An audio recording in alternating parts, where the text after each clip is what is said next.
নমস্কার, আমি অপর্ণা। আজকে ইন্ট্রোডিউস করছি একটি 3 BHK যাদের নিউ টাউন অ্যাকশন এরিয়া 2-তে ফ্ল্যাট নেওয়ার ইচ্ছা, তাদের জন্য আমি এই ফ্ল্যাটটা ইন্ট্রোডিউস করছি। সামনে এন্ট্রি লেভেল থেকে আপনাকে দেখাচ্ছি আপনার লিভিং কাম ডাইনিং এরিয়া। যথেষ্ট বড় সাইজের আপনার লিভিং কাম ডাইনিং এরিয়া, সাথে আপনাকে একটি উইন্ডো প্রোভাইড করেছে। আমি উইন্ডো থেকে আপনাকে দেখাচ্ছি আপনার বাইরের ভিউটা। সামনেটা হচ্ছে রেসিডেন্সিয়াল এরিয়া, তো সেক্ষেত্রে আপনি আপনার উইন্ডো থেকে এরকম একটি ভিউয়ের সম্মুখীন হবেন। এবং এখান থেকে আপনাকে দেখাচ্ছি টাইলস দিয়ে কভার আপ করা। আপনাকে স্ট্রেট দেখাচ্ছি আপনার পাশাপাশি দুটি বেডরুম। এবং এখান থেকে আমি এগোচ্ছি আপনার কমন টয়লেটের দিকে। এটি আপনার কমন টয়লেট, টাইলস দিয়ে কভার আপ করা রয়েছে, সাথে আপনাকে ফিটিংসও কমপ্লিট করে দিয়েছেন। হ্যাঙ্গিং কোমোড এর সাথে লাগানো রয়েছে। যথেষ্ট বড় সাইজের আপনার টয়লেটটি। এবং আমি এখান থেকে এগোচ্ছি আপনার বেডরুম নাম্বার 1, অর্থাৎ এটি আপনার মাস্টার বেডরুম। আমি আপনাকে দেখাচ্ছি টাইলস দিয়ে কভার আপ করা রয়েছে।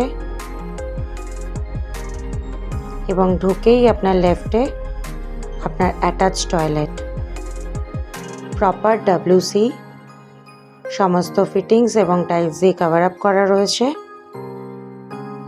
যথেষ্ট বড় সাইজের। এখান থেকে এগোচ্ছি আপনার রুমের ভেতরে।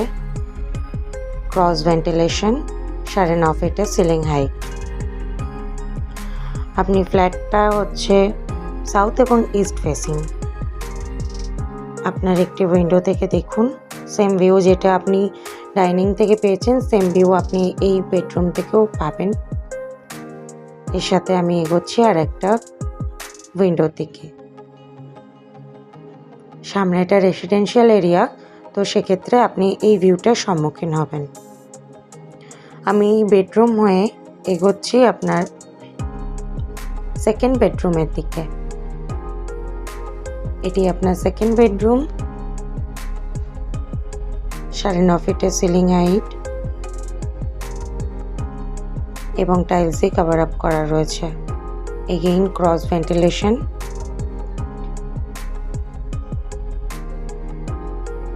আমি আপনাকে একটু দেখাই, এই উইন্ডো থেকে বাইরের ভিউটা খানিকটা আপনি এরকম পাবেন। সামনেটা এই গ্রিন জোনটা আপনি পাবেন আপনার বেডরুম থেকেই। যেহেতু সাউথ এবং ইস্ট ফেসিং, তো সেক্ষেত্রে বাস্তু হিসেবে ভীষণ ভালো। আমি এগোচ্ছি আপনার ব্যালকনির দিকে।